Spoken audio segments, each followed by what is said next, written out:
Hello, this is Tony Heller from realclimatescience.com. The U.S. temperature record is very important because it's one of the few places in the world with high-quality long-term temperature data. The vast majority of global historical climatology network stations with daily temperature data from 100 years ago are located in the United States. And most of the world has none. The United States is the only large contiguous country with a coherent long-term temperature record. In 1999, NASA showed that the United States cooled considerably from the 1930s through the end of the 20th century. But the data has been altered, and they now show a warming trend where they used to show a cooling trend. This traces back to a 1999 paper by NASA's James Hansen, who started the global warming scare before Congress in 1988. In this 1999 paper, he was lamenting the fact that the United States was cooling when he expected it to be warming. And shortly thereafter, NASA and NOAA altered the data to create the warming trend which James Hansen expected. Let's take a look at how the data has been altered.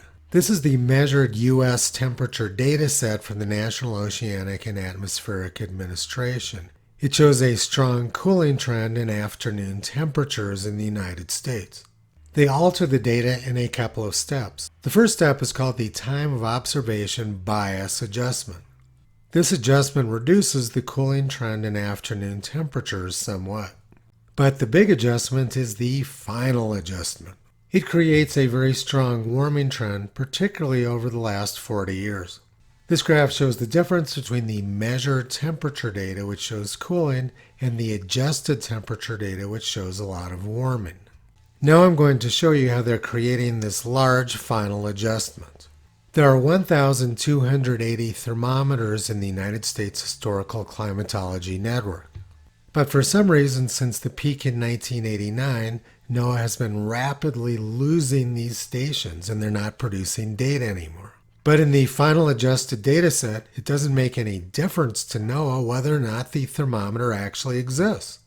If NOAA doesn't have any data from a particular thermometer, they simply make some numbers up using a computer model. Let's take a look at the United States Historical Climatology Network station at Altus, Oklahoma.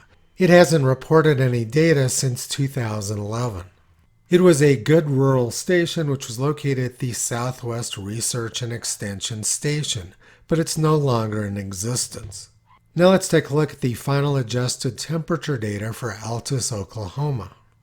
If the number has an E after it, that means the data is estimated rather than actually measured from a thermometer. All of the temperatures in the final adjusted data set for Altus, Oklahoma since January 2011 have been estimated, which means they're fake. For the whole United States, the amount of fake data has increased over the last 30 years from about 5% up to almost 50% this year. During the year 2023, NOAA has made up fake data for the 777 stations shown on the map. That doesn't necessarily mean that all the data is fake, but for at least 1 month in 2023, NOAA made up data for that station. This graph shows the difference between the final adjusted data set and the raw measured data set for the whole United States. You can see that as NOAA began losing stations around 1989, the discrepancy between the adjusted data set and the raw measured data set became very large. And this graph shows exactly what's going on. The fake data shown in red shows about 3 degrees warming over the last 40 years, whereas the adjusted temperature data from actual thermometers shown in pink shows little or no warming since the 1930s. In other words, this warming trend is completely fake. The U.S. government is simply making up data to produce a politically expedient result.